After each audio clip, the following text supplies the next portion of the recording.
with a $21.4 billion operating surplus that was projected by our finance team and supported broadly by the experts that were looking at the budget.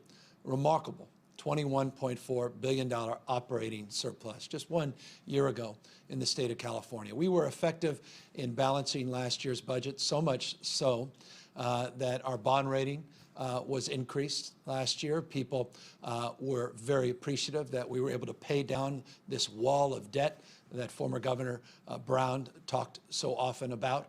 We were able to get rid of a lot of the gimmicks, the budgetary gimmicks that were so much part of California's recent past.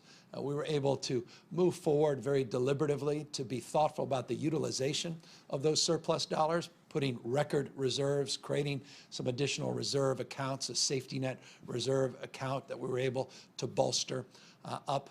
We were able to also put down a marker that we were going to commit to the long term. I don't know of a state in America last year that used part of its operating surplus at the level the state of California did. Over $9 billion we committed to pay down our long-term pension obligations. Many fiscal hawks recognize the work of the state of California, recognize we used a lot of the one-time dollar, overwhelmingly used our one-time surplus for one-time investments, and we worked very closely to make investments that were ongoing, but do it in a strategic way, really focusing on our children, our youth, and child care programs and preschool programs, and focusing, not surprisingly, on public health.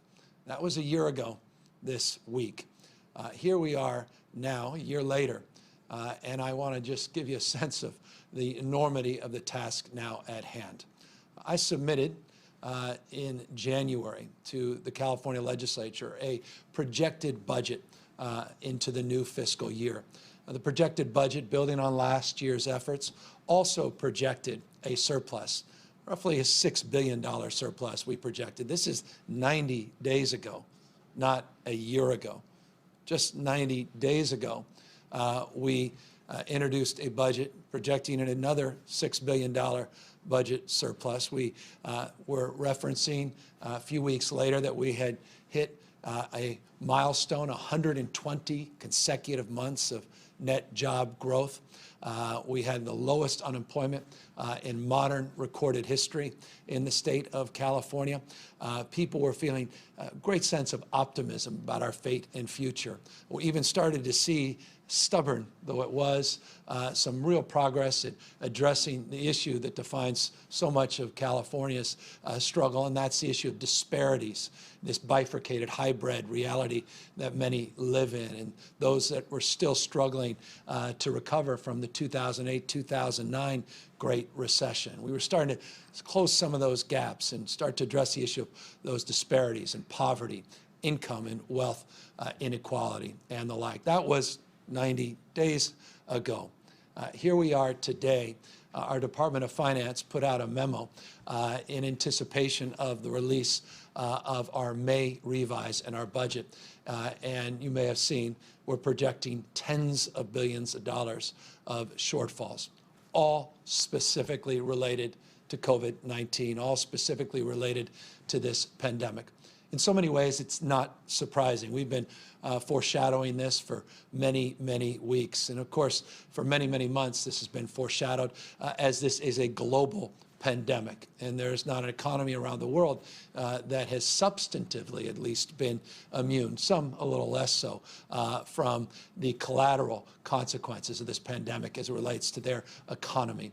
The United States, every state in this nation, will be struggling with unprecedented shortfalls that happened in such a very short period of time. And California is no different. What is different in the state of California is we're the world's 5th largest economy. Our budget's a magnitude, it's larger than over 20 states combined in terms of its population, and so it gives you a sense of the scope and scale of this state. So when you see those numbers, they should get your attention, and understandably so. But what may not get as much attention, and I think deserves your attention equally, is we're better positioned to deal with this shortfall than we have shortfalls of the past. Let me be more specific.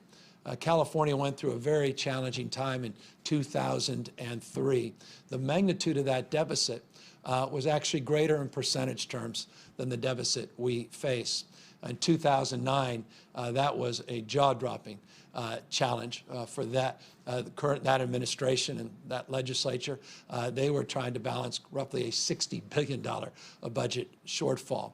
It may have been larger in percentage terms than the state's current shortfall, but they were not as well positioned because of the fiscal management preceding that to weather that deficit. And I think this is a long way of saying this. We'll get through this. This will be challenging. We'll get through it by working together in a collaborative spirit of shared responsibility. I've already had the privilege of meeting with the leadership of the Assembly and the Senate and the budget chairs and their respective colleagues to give them a sense of the scope and magnitude. And I have great expectation and great confidence that we'll do everything in our power to protect the most vulnerable Californians at this incredible moment in time. But I will say this, my optimism is conditioned on this: more federal support. End of the day, with this happening in such a short period of time, we're seeing economic numbers, the unemployment numbers. Now 4.3 million people just since March 12th have filed for unemployment insurance. Almost $12 billion, $11.9 billion of unemployment claims have been processed. Checks have been cut just since March 15th. Again, March 15th, not January 15th. Gives you a sense of the magnitude. Those unemployment numbers will translate into economic numbers of unemployment that are more acute than anything we have seen in modern times. The budget, however, because of the acuity of this crisis, we believe is manageable, again, if the federal government helps support states like ours. It is absolutely incumbent upon our federal partners to recognize, as many do, and I can assure you one that certainly does is Speaker Nancy Pelosi, but as many do, the magnitude of this moment and how it's directly related to COVID-19, not mismanagement. Again, $21.4 billion budget surplus we were able to balance last year. $6 billion projected surplus just 90 days ago in this state, paying down long-term pension obligations, balancing budgets with record reserves, seeing bond rating agencies look at those facts and adjudicate them independently, record low unemployment, real economic growth, reinforcing our position as the world's 5th largest economy. But because of this pandemic, because of what it has done, these revenue shortfalls are bigger than even the state of California. We need the federal government to recognize this. Because at the end of the day, it's not about our state, it's about our firefighters, it's about our nurses, it's about our teachers, it's about frontline employees that we call heroes every single day for good reason. They are the real victims at this moment of these potential shortfalls. And we have to do everything in our power to protect them and to protect the most vulnerable Californians that need the supports now more than ever because their personal finances are even more devastating than the state's fiscal condition. We have to recognize that this moment requires an historic effort of partnership, not just between a governor and a legislature, but between the states and our federal government. We are very grateful for the support we have already received, and it has been bipartisan, and we are very grateful to the leadership of both parties for their support and the President of the United States for his concurrence in terms of those commitments. The CARES Act, the last CARES Act, has been profoundly beneficial to the state of California. But sadly, the enormity of this moment requires even more support. And again, not just for states, but for cities and counties that are truly on the front lines of addressing this pandemic. And I'll tell you, when I say the front lines, they are the ones that hire your local police officers and firefighters. these counties and the health departments hiring nurses and doctors, these heroes, the skilled nursing facilities, and the incredible work those men and women are doing in our assisted living facilities to take care of our seniors and our most vulnerable. So many of them county employees, not just state employees. In fact, the state of California is one of the most efficient per capita number of employees of any state in the country. But the reality is this impacts cities and counties, particularly counties, in profound and significant ways. So again, this is not a cry by any stretch. We're proud of this state and our capacity to meet the moment and to be resilient. And we're really proud of the work that's been done. Former Governor Brown, former legislators, to really get California's fiscal health back in shape. But this is bigger than all of us, and we really need the federal government to do more and to help us through this moment. We'll do everything we are responsible for doing and more. We punch above our weight in this state, and we'll come back stronger, more vibrant, more resilient than ever, because for one thing we all know is a lot more than we did know before this crisis. We know our limitations, we know our capacity, we're breaking through many of the limitations, breaking through our previous belief systems of capacity. We're reimagining the future in real time because we have to invent it in real time to just address the magnitude of this crisis. Just ask our teachers that are doing distance learning and able to do it in heroic ways almost overnight. Just ask so many of our employers and entrepreneurs that have even broken through in additional innovations in terms of the telework that they're doing and the other capacity to organize differently their teams of employees, essential and non-essential, the creativity of folks in government that are meeting this moment in historic ways to protect you and to keep you safe and healthy, not only in our hospital system, but in alternative care sites all across our state and our nation. So I'm not being Pollyannish. We'll get through this, but I am being sober about the magnitude of the reality that we cannot do it alone. And so we continue to enjoy just extraordinary relationships with our elected officials, our federal representatives, again, Democrats and Republicans here in the state. We'll need everybody moving together in this. This is, again, not a red state issue, not a blue state issue. It's tiring saying that. It's not a red county issue, a blue county issue. That's tiring. It's about human beings that need government at a time of great need and great stress, more than they ever have in our lifetimes. And we are capable of meeting that moment together. And so that's the spirit we're going to bring in to the next 5 or so weeks as we try to work through our balanced budget. One thing we don't have as a nation state is that printing press. That's one thing that distinguishes our federal government from state governments. But we do have an entrepreneurial mindset, and we do believe in accountability. We're not victims of fate. We have agency. We'll do our best, but we are certainly dealing with a crisis that is global in its scope and impact, and clearly California is not immune from those impacts. So I just wanted to, on the top, lead with a little bit of news in that respect, and know that we are working very, very closely with the legislature to do everything we can, and with leadership, particularly Nancy Pelosi, to see what we can get done federally. As it relates to getting things done, and as it relates to taking account and responsibility, as it relates to moving forward, we today are also announcing some specific milestones that we believe we have reached, based upon health, based upon data, based upon our scientific analysis of where we are as it relates to the state of COVID-19, as it relates to the spread of this disease. We laid out a number of weeks ago a roadmap for recovery. We put forward 6 specific indicators that will guide our determination of when we can make meaningful modifications to that roadmap and begin to reopen up our economy with conditions and with modifications. We socialized more specifically that last week, and we previewed it the beginning of this week on Monday, and said by Thursday, today, we would put out guidelines to move into what we refer to as phase 2 of our reopening plan. And that's exactly what we will be doing here today.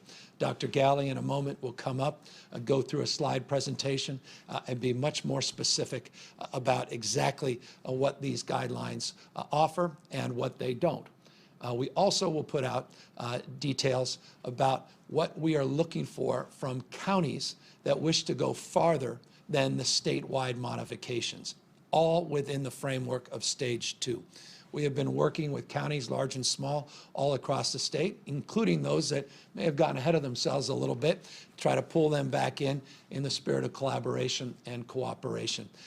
We have been advised by our team of economic advisors, remarkable work that has been done that allowed for 33 modifications of our own guidance that came directly out of our Jobs and Recovery Task Force and the advisors. And again, I'll just put up that task force of advisors up against any. We could not be more proud of the work that Ann O'Leary and Tom Steyer are doing, our co-chairs of that task force, and the incredible men and women that are participating, including a wonderful call we had yesterday with over 100 advisors in every sector of our economy, from some of the most well-known brand names, from Bob Iger, Tim Cook, on down to some of, not on down, including even going higher, to April Verrett of SEIU 2015, talking about the power and potency of people we used to walk by and never even nod and acknowledge, that now we're calling heroes, the essential workforce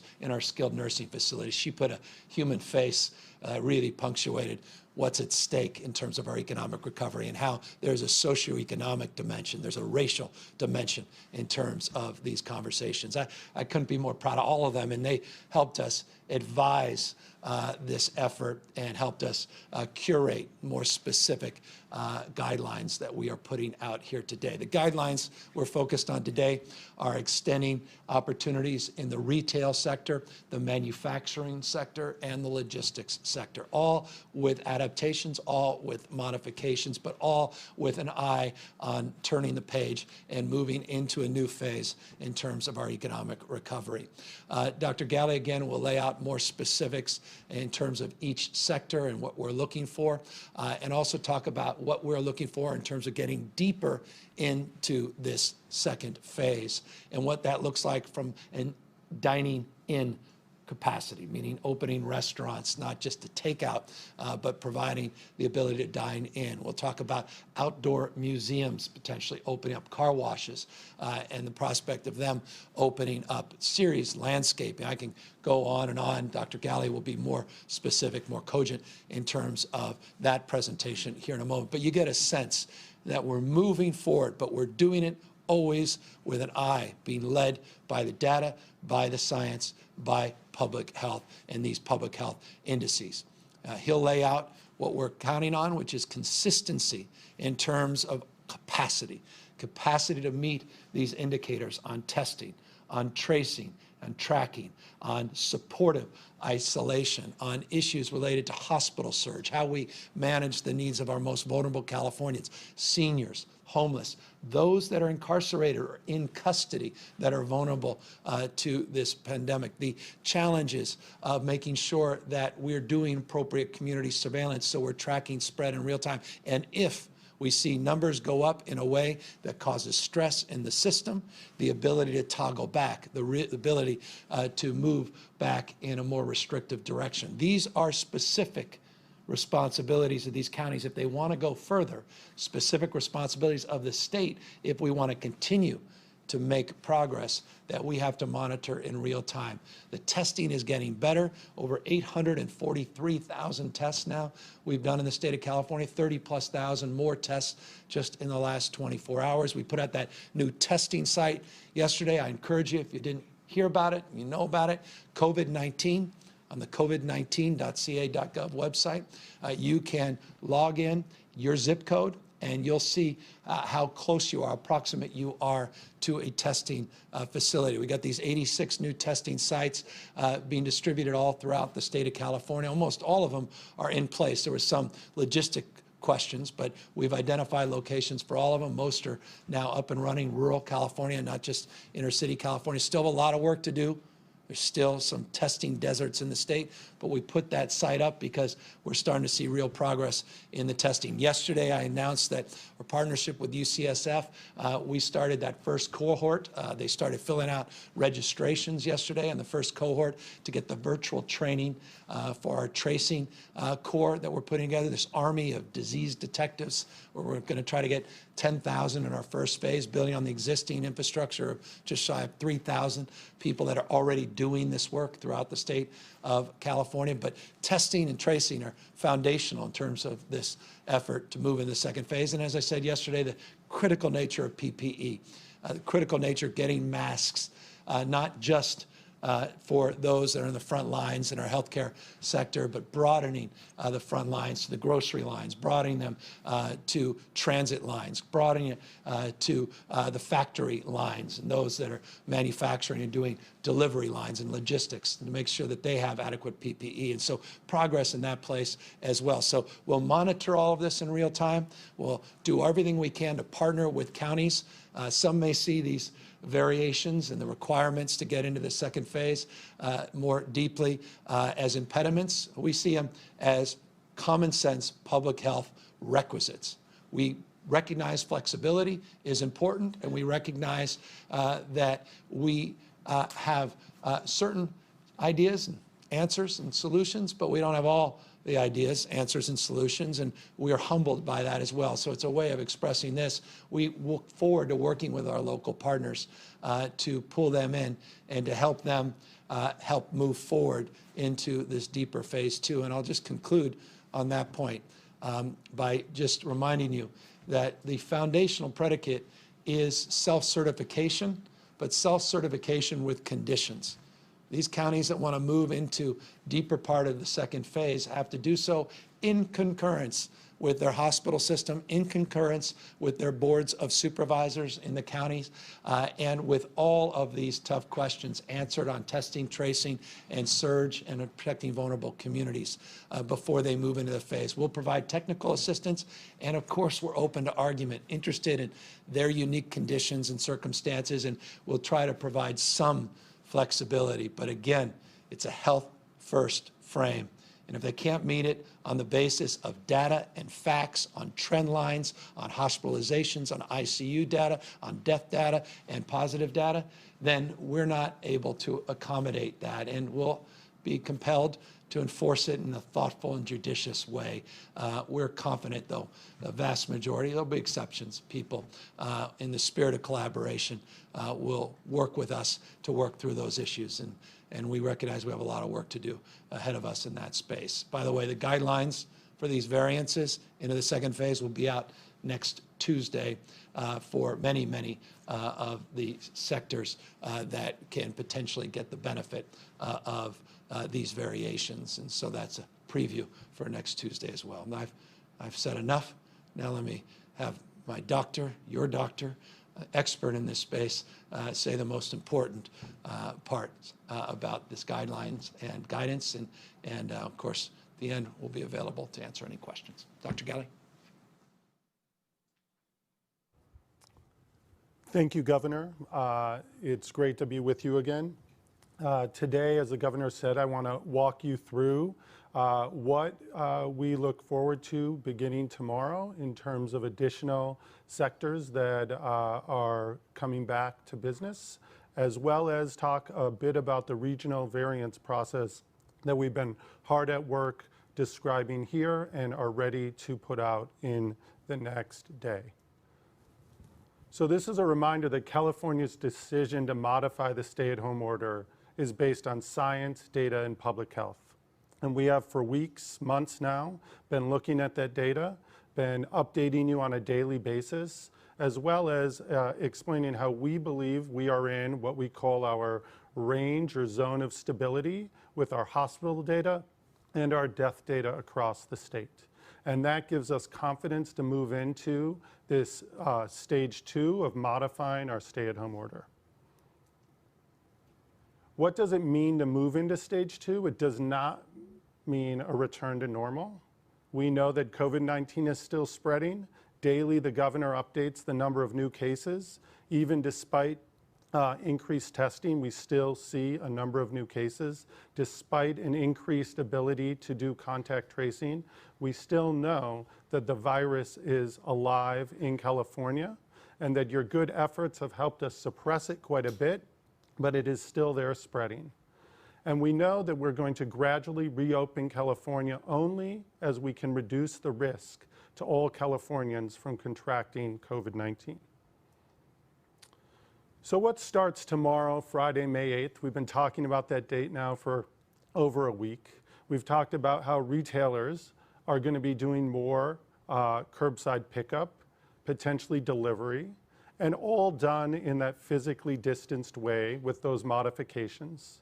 We're encouraging those retailers to install hands-free devices that maybe it's not direct payment at a cashier like we're used to, but a click and swipe type of methodology. We'll see a lot more hand sanitizer outside the door. You'll see staff from the retailers coming out to your car potentially to deliver goods with gloves and a mask on. What does it mean for manufacturers? It means that that normal manufacturing plant may have people further apart than they were before COVID-19. It may mean that their break rooms have been closed down and exchanged for open air break rooms with physically distanced seating. Warehouses might look very much like those manufacturing businesses as well, and maybe their delivery trucks are full with sanitation materials, and the people doing the deliveries will have different personal protective equipment than they did before COVID-19 became a reality. We know that this is going to be a gradual move into stage 2. We are going to be able to add more businesses and sectors as the data allows us, as the guidance is created, and as we can assure that we are able to reduce risk. And as we watch, as people begin to move in California more and more, that we're still able to suppress through our testing, our contact tracing capabilities across the state, so we don't lose the important gains all Californians have helped contribute to over the last many weeks. This gradual move into stage 2 means that later, soon and later, things like offices that haven't been able to telework will open. Seated dining at restaurants. I know many of you look forward to that day when you can return to your favorite restaurant, get your favorite meal, and we're also looking forward to that, but only when we can put out guidelines with specifications on how those restaurants are set up, and we know and are confident that the data in your region across the state can be supported so we don't have an increased spread of COVID-19. Shopping malls, the ability to not just go to pick up something that you ordered online from that favorite store, but to be able to go to that mall in a low-risk way. Outdoor museums, as the governor mentioned, something that I think we're all looking forward to having open, but under the guidelines of how to do that in a physically distanced way with the safest conditions that we can create during this COVID-19 period. We also are going to be putting out industry-wide guidance, and these guidances will allow us as the public to know how our retailers, how our industries are setting themselves up in a COVID-19 period as they return back to work. These guidances will allow us to have detailed risk assessments done by these employers, the training of employees on how to limit the spread of COVID-19, how to screen for symptoms, possibly temperature checks, symptom checks on a daily basis, and of course, as we've talked about, staying home when someone's sick. We'll ask industries to implement site-specific protection plans, cleaning and disinfecting protocols, and of course, the physical distancing guidelines that we've been talking about for many, many weeks. I want to talk a little bit about what the governor mentioned earlier in the week, that Dr. Angel walked us through early in the week as well, and that just a few minutes ago, the governor said a little bit more specifically about, which is this concept of regional variance. As we have been reporting out statewide data, we know that COVID-19 has impacted different communities and different counties across the state in very different ways. There have been some counties with few cases and no deaths for many, many days, and that has contributed to the excellent data that we've seen across the state. And we know that some counties can move safely further into stage 2, as they can attest to a number of the things that I will walk you through in a moment they're able to achieve. And these are all based on California Department of Public Health criteria. So in order to achieve or attest to the regional variance criteria, we need the public health officer, and let me just take a moment and thank the public health officers across the state for the tremendous work, not just locally, but statewide, coming together, having very challenging conversations, thinking through some very hard decisions, and keeping Californians safe using data and health throughout the many weeks. And the work continues as we consider this regional variance criteria. Things like counties being able to attest that they've had less than, no more than one case per 10,000 people in the last 14 days, no COVID-related deaths in the last 14 days, that they're able to protect our essential workers. Those are our grocery store workers, our transit workers, with protective gear, and that they're able to support those same workers when they're sick or exposed to COVID-19. That we have adequate testing capacity in those counties, a minimum of 1.5 tests per 1,000 residents. That we're able to do that contact tracing with those disease detectives that the governor's been talking to us about, with at least 15 contact tracers per 100,000 residents, and that furthermore, we're able to support with temporary housing a good number of those residents in our counties that are experiencing homelessness and may become COVID-19 positive. We also, as the governor mentioned, we depend on our partnership with our hospital systems in our counties. We want to make sure that each county is able to work with their hospital systems and have at least 35% capacity for surge. We talked about early on that we look to add 50,000 beds across the state for potential COVID-19 surge. This, when you break it down at the county level, at the hospitals, it is a minimum of 35% in each of those counties' hospital systems to be able to potentially handle a surge in COVID-19 cases. Furthermore, that these hospitals have a robust plan to protect their hospital workforce with the PPE and other policies and procedures that keep them safe. We've talked about vulnerable populations since the beginning. We know that many of our skilled nursing facilities and other congregate care facilities must have PPE, and in order to attest for the regional variance, a public health officer must be able to say that their skilled nursing facilities have more than 14 days supply of PPE, as well as an ability to order additional PPE from suppliers when that 14 days is running low.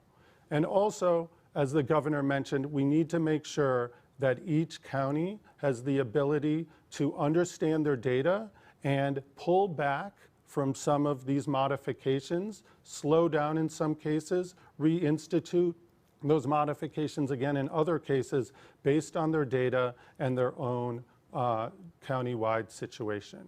We look forward, the Department of Public Health, California Department of Public Health, will post these guidelines to a test for regional variance on the CDPH website. We are also building a team at the state to provide technical assistance to the counties, to review their attestations, to ensure that all of these different criteria are met, and those will all be publicly posted for you and your communities and counties to understand what your county is doing to ensure that they make your communities as safe as possible as we look to reopen certain parts of our communities and our businesses in the days and weeks to come. And with that, I'll turn it back to the governor. Thank you. Thank you, Dr. Galley. And so that's the broad strokes of what we are advancing today. Very specific guidelines in the retail, manufacturing, and logistics sector, considerations of time, manner, and place, a recognition that businesses are very different even within sectors, something I know very well personally. Again, not to belabor a point that I make often, but it's a big point of pride that I've had the privilege in my life to be involved in starting up many businesses in this state, in the restaurant, hotel, and wine sector, and I deeply understand no one other business is the same as that other business, meaning everything is unique and distinctive depending on type, depending on location, depending on a million different factors. And we're trying to include enough flexibility in these sectors that allow for some variation even within the guidelines. And so I just want folks to know this is an iterative process. It is a dynamic process. This is not etched in stone. We want to continue to work with people across sectors and to address unintended, not just intended, consequences of these meaningful modifications to the stay-at-home order. But at the end of the day, these are meaningful modifications. And I say that with my eyes wide open in this sense. We are now, if and when we move through phase 2, roughly 70% of the economy is been impacted in terms of its opportunity to adjust, modify, and adapt to the new realities of this phase. That may sound significant, but it is as well very insignificant because the modifications are real restrictions in terms of commerce. And the biggest restriction, of course, is customer confidence. Just because you open business and have the ability to do curbside pickup or take a product from a retail store and put it into the trunk to provide for social distancing and physical distancing to a customer doesn't mean a customer is going to show up. And nor does it mean your workers will show up. And that's why all of this is focused on not just the business opportunity, but the responsibility we have to one another, responsibility that the employers have to employees to keep them protected, and all of us have to one another as customers to make sure that we integrate in the spirit of this phase the kind of attitudes and processes, procedures, and common sense application of these rules that will allow us to make some real progress. Frequency, duration are very different within these sectors. So again, we're moving away now from essential and non-essential to lower risk and really looking more specifically within that lower risk sector at the variations on frequency and the time, as I say, and manner to which these businesses engage with customers and how that impacts risk to customers and more broadly the community. We're also providing checklists. These are not mandatory, but we encourage establishments, particularly customer-facing establishments with retailer, in particular, put checklists up so people know as a customer, you feel a lot more confident why these things are being done, that they are being done, and sanitation and all these other things in terms of physically moving things around to the extent possible to allow people to feel safe and protected. Those are the employees, not just, again, customers. So those checklists, we think, also could be very advantageous as we move through the second phase. I'll remind people this includes auto dealers, but they actually were part of that previous phase, but we did update some of the guidance for auto dealers. Construction, they were part of the last phase, but we did update some guidance on construction. Real estate, they were part of the last phase, but we did update the guidance in the real estate sector. And so all of that's been updated. And then as we move into the second phase, we're putting that guidance out. It's up right now on the covid19.ca.gov website. And I anticipate, and I'll close with this, with these regional variances, with these county based variances. When we get the guidelines out, this is fundamental. Next Tuesday, we'll start putting the guidelines out that many will move to self-certify. But that has to be done with initial phone conversation with our Department of Public Health. And remember, all of this is made public, and everybody will know exactly what the rules of the road are and the expectations are in their respective communities. So as soon as next week, we'll see, I think, a lot of energy in that space. Just close with what we do on a daily basis, and that's update you, as Dr. Galley said, on the daily numbers. We had some positive news, consistent with Dr. Galley's point that we've seen a flattening of the curve, particularly in ICUs and hospital admissions for now weeks and weeks and weeks, well beyond the 14-day CDC guidelines. Both in the ICU space and the hospitalization space, we saw declines yesterday versus the previous day. We also saw it in those PUI numbers, again, people under investigation in those two categories as well. That's always a wonderful day when we see all four of those indicators turning green, or at least moving in the right direction. Stubbornly, as Dr. Galley referenced, those death numbers, the lagging number of deaths continues to be a point of just devastation for families, loved ones that are lost, and frustration for all of us in terms of just coming to grips with the magnitude of what we're up against. And again, I'll remind people that think, hey, the emergency's over, we can go back to the way things used to be. I've heard some comments from people that are even in elected office saying that. Tell that to 92 families that were destroyed because they lost a loved one to this virus in the last 24 hours. This, by no stretch of the imagination, is over. We want to contain this spread. We are making real progress in the state because you've all practiced physical distancing and you've abided broadly by the stay-at-home order, but we're not out of the woods. And yes, we are very, very cognizant of the fact that when we modify, we anticipate more engagement, and obviously more engagement, more mixing of individuals puts people potentially at risk of contracting the disease. The virulence of this disease is well defined, and that's why it's so important that all the monitoring and all the guidelines under the new playbook that was put out today are enacted and enforced. Containment plans are critical.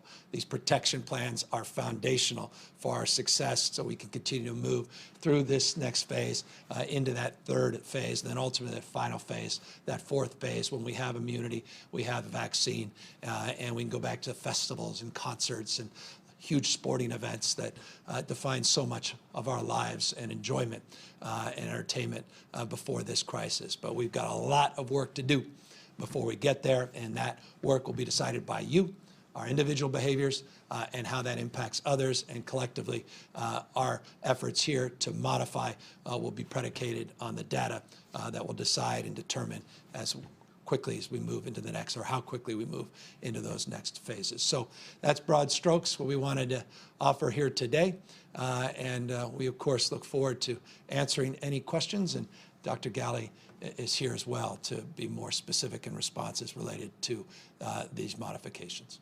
Julie Cart, Cal Matters. Yes, good afternoon. Thanks for taking the question.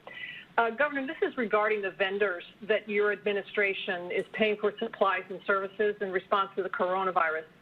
Will you please describe the vetting process during the pandemic emergency and how it varies from the state's normal procedures during emergencies or other times?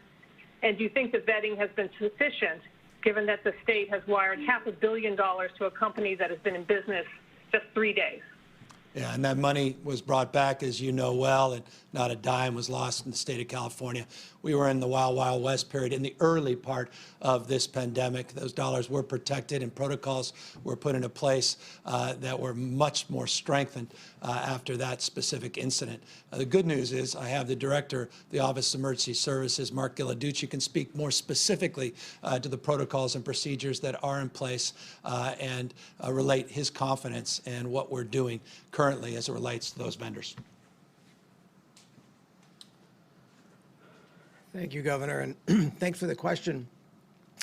really the difference between emergency procurements and normal procurements is obviously during an emergency phase, time is of the essence. In this particular event, the COVID-19, we were in an extra requirement for enhanced ability to get PPE out to the public health providers. That's really our hospital workers and our first responders.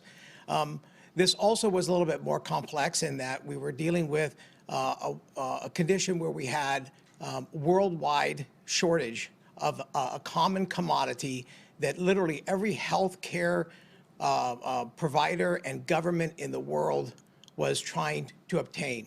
And so vetting was important. We pulled together a vetting team of individuals, but again, and these individuals really were a combination of individuals from our public health department, from our Office of Emergency Services, from our Department of General Services. We pulled in some expertise from logistics, and we also incorporated expertise outside. I mentioned before in previous press conferences our ability to engage NGOs and other entities that have done work in Asia and with foreign commodity providers to help us to ensure that the vetting had been done in an appropriate and efficient manner. But again, a lot of this was being done in real time, very rapidly. And the idea was to try to get as many of these commodities as possible. As the governor mentioned, this was the wild, wild west. And the fact of the matter is there were thousands and thousands of individuals and organizations reaching out to us that required all of these aspects to be vetted. And we were looking for large commodity purchases. And so we did, through that vetting process, the ability to find the most appropriate commodity that could deliver for us in the timely enough fashion. Eventually, we also brought in our partners from the federal government, both from FEMA, and we established and tied into the task force led by the Federal Bureau of Investigation, the FBI, and the Department of Justice to ensure that all of the different commodities that we were obtaining and the people we were dealing with were legitimate. And we found, as I've mentioned before in previous press conferences, a lot of fraud, a lot of promises not kept, and the inability that of providers that said that they could provide for us, and then they couldn't. So that was basically the vetting process. The vetting process continues to go on today, and really through that vetting process, we only were able to actually get through a very small percentage of legitimate organizations and companies that could provide us the commodities that we needed. Thank you, Director. I'm hard-pressed to find any state, maybe you might find a state or two, that didn't struggle with the same challenges. Good news, no money wasted, lesson learned, new procedures, protocols put in place. And let me just punctuate that. 21.1 was a wonderful number I received this morning, text early this morning, 21.1 million procedure masks now in our inventory that we're getting out in real time. It only reinforces the moment we're in, getting this product in, making sure we secure it, making sure we distribute it, getting out in real time. It's foundational in terms of the announcements we're making, the guidelines we're putting out in the next phase of variations to make sure, again, those on the front lines defined more broadly in our retail sector, hospitality sector, and the like, have this appropriate protective gear. So very encouraged by the progress that's being made. Next question. Alex Michelson, Fox 11. Thank you, Governor. I have questions about two industries in particular. You mentioned the restaurant industry. You said that it could open soon for dining. Does that mean a matter of weeks, a matter of months? What are you looking at there? And for sports, today the NFL is announcing its schedule. Are you comfortable with games being played without fans if players can get adequate testing? What do you think sports will look like in the next couple months here in the state of California? Yeah, on the sports question, it's difficult to imagine a stadium that's filled until we have immunity, until we have a vaccine. It's difficult for me to imagine what the leagues do when one or two of their key personnel or players are tested positive. Do they quarantine the rest of the team. If an offensive lineman is practicing with a defensive lineman and they have tested positive, what happens to the rest of the line? What happens for the game coming up the next weekend? It's inconceivable to me that that's not a likely scenario. So it's a very challenging question you're asking, and it's a very challenging question. I know it's being asked by Major League Baseball, certainly by the commissioner of the NFL. I've had the privilege of talking to many of them, including the players' unions and associations, and I can assure you this, it's very fluid, and I think it should be.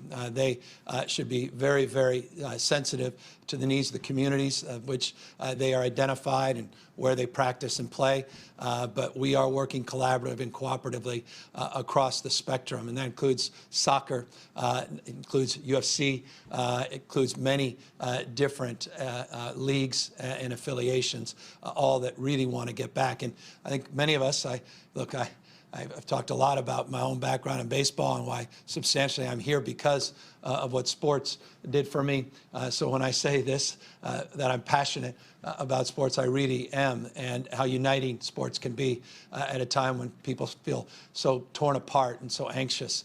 And I really think they're incredibly important in terms of the spirit and pride that a community, state, and a nation can build. And so I say this very, very honestly. I hope be able to answer that question sooner than later, but it's a very tough question for these leagues to answer because they must have a safety first, health first mindset, and there are conditions that persist in this state and this nation that make reopening very, very challenging. As it relates to the specifics of restaurants, the likelihood of some counties meeting all the criteria of the variance that Dr. Galley put forward happening after we put out the dine-in guidelines next Tuesday, I think is very high in certain parts of the state. And so you can see, not in weeks, potentially, if some move quickly and work collaboratively with the state and with their county board of supervisors, their health directors. They put the tracing and tracking, they put the surge plans together, they have strategies to protect the most vulnerable, and they have trigger plans and measurements that allow them to pull back, and they abide by these guidelines, and they prepare for them. We can see that happening in the next week or so. Sheila, SecB. Andrew Sheeler. Thank you, Governor. Sorry. Thank you, Governor. Can you clarify why churches and salons are in phase 3 and not phase 2? What makes them more high risk than schools, for example? What factors are you weighing here when you decide what goes into what phase?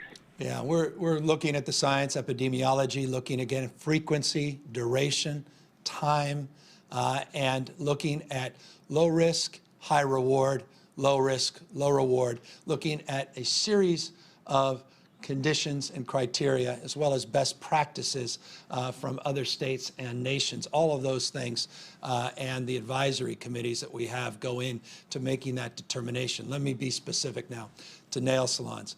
This whole thing started in the state of California, the first community spread in a nail salon. I just want to remind everybody of that. I'm very worried about that. And as you may know, many have certainly informed me, many of the practices that you would otherwise expect of a modification were already in play in many of these salons with people that had procedure masks on, were using gloves, and were advancing higher levels of sanitation. So that has to all be factored in.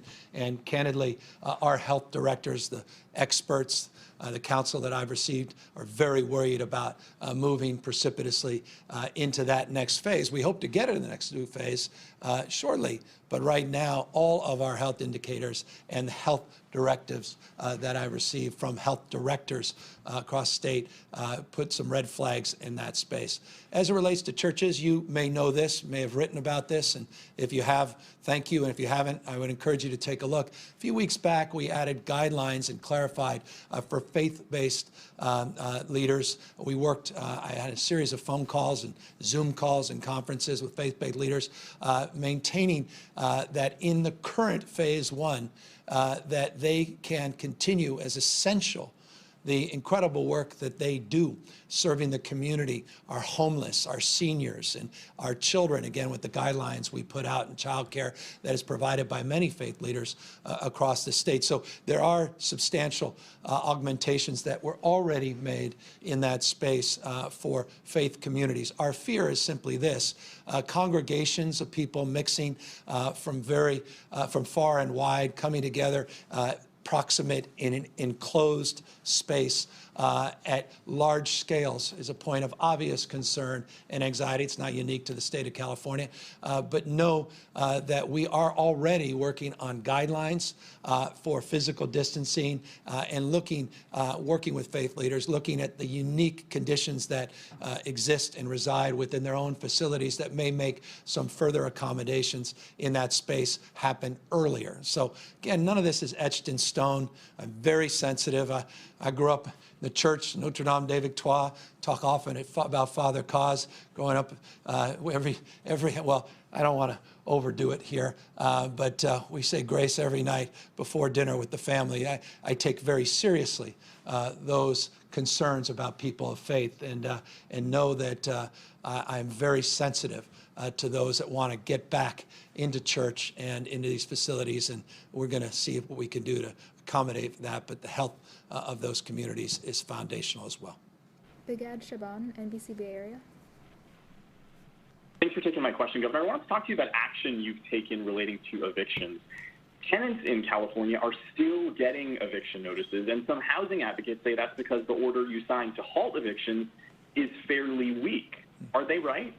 Well, I don't know. I don't know that it's weak. You cannot legally evict someone. You can't enforce an eviction pursuant to that order. The order seems very clear from my perspective, very strong from that perspective. As I've said on multiple occasions, we're not the final word. We also put out an executive order in addition to that moratorium on evictions as relates to the enforcement and the court proceedings related to those evictions.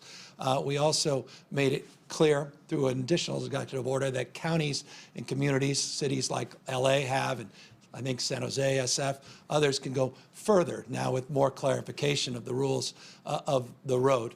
I was very proud last year, you may know, to help negotiate over a course of many, many months with the outstanding leadership of a number of key Assembly and Senate leaders, Phil Ting among many others, a landmark, unprecedented, first in the nation at scale rent control bill and just cause bill. As you know, I am not aware of any state in our nation, the just cause criteria that we were able to advance last year at this scale in this state. So I take your question to heart.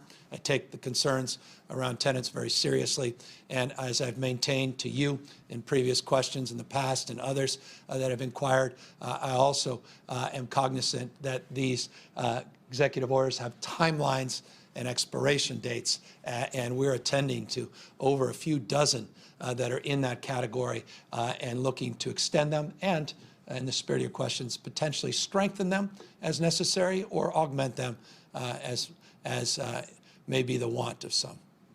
Final question, Taryn Luna, LA Times.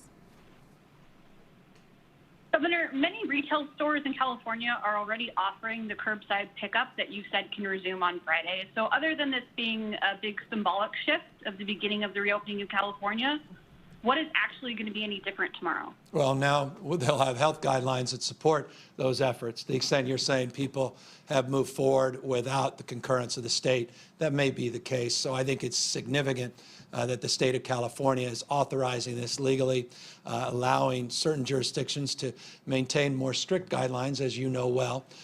Bay Area, Los Angeles, though, it looks like they're moving in line with our state guidelines. That's very encouraging to see the kind of flexibility and local decision-making. Of course, the significance is the phase 2 augmentations that are now possible with the new variants that we'll be seeing over the course of the next number of days and weeks. That's very, very meaningful. And on the manufacturing side and logistics side, I hope you'll take a good look at the guidelines. We also think they're meaningful. As it relates to car dealers, I'm not sure many of you have written about that. We put put together more clarification. Car dealers were able to open up, but now they will have the guidelines that they were looking for. So I think you'll see more activity in that space. Construction, you're seeing a lot more activity in that space, and furthering the efforts of clarifications across sector, be it life science sector. We put out 17 sectoral guideline augmentations today.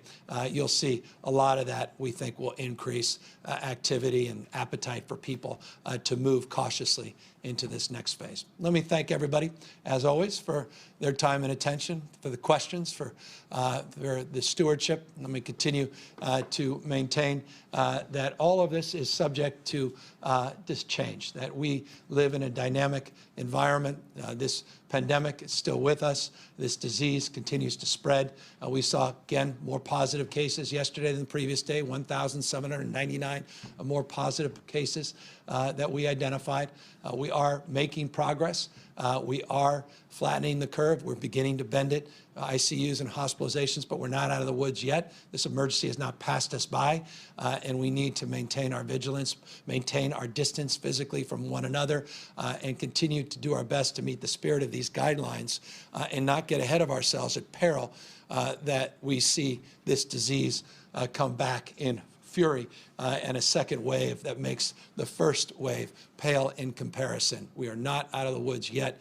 Let's continue to be vigilant, continue to do what we've done to get to this point, and I hope folks see some light at the end of this tunnel, and we look forward to more of that light being shone down on them and beaches as well. Final thing I forgot to mention, thank you to Orange County. We were able to we were able to advance an agreement with Orange County, the last of the 7 jurisdictions within the county, the county itself, not just local jurisdictions, to move forward with modifications there on beach goers and to allow for very, very thoughtful reopenings that are soft in some cases and other cases a little bit more prescriptive. So progress, open spaces, progress on retail, manufacturing, logistics, and opportunities now, very near future on in-person dining with conditions and modifications, and